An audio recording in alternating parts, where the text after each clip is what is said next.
మనలో మన మాట. ఏదైతే ఇప్పుడు సొసైటీలో ప్రజెంట్ హాట్ టాపిక్ నడుస్తూ ఉన్నదో అదే చెట్లను కొట్టేయటం, జింకలు బయటికి రావటం, ఏవేవో అరుపులు వినబడటం వగేరా వగేరా ఎక్సెట్రా.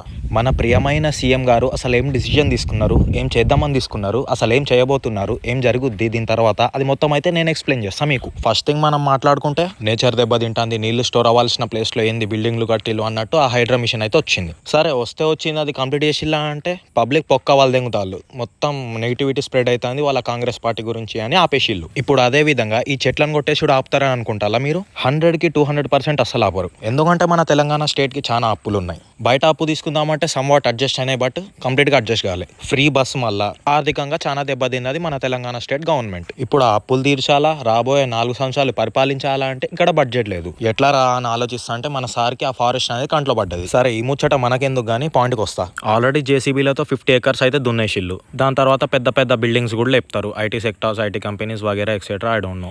మంచి లాభంకి అమ్ముతారు. వచ్చిన బడ్జెట్ లో 20% జేబులోకి, 80% స్టేట్ కి, 4 సంవత్సరాల తర్వాత కాంగ్రెస్ ఇంటికి. This is what going to happen people. అరే ఎందువే డబ్బులు ఇచ్చి ఓట్లను కొంటా అంటే ఇంకా మాకు న్యాయం జరగాల, ఎఫారెస్టేషన్ తొక్క తోటకూర అని క్యాంపెయినింగ్ లో డబ్బులు ఖర్చు పెట్టి ఇప్పుడు కూడా మనకు అనుకూలంగా చేయడానికి వాళ్ళు ఏమైనా దేవుళ్ళ మనుషులేగా.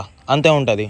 కాంగ్రెస్ ఉత్తిగానే గెలవాలి, మెజారిటీ వస్తేనేగా గెలిచింది. అందుకే ఓట్ అనేది ఆలోచించేయాలా. నెక్స్ట్ టైం అయినా చూసి సెలెక్ట్ చేసుకోండి.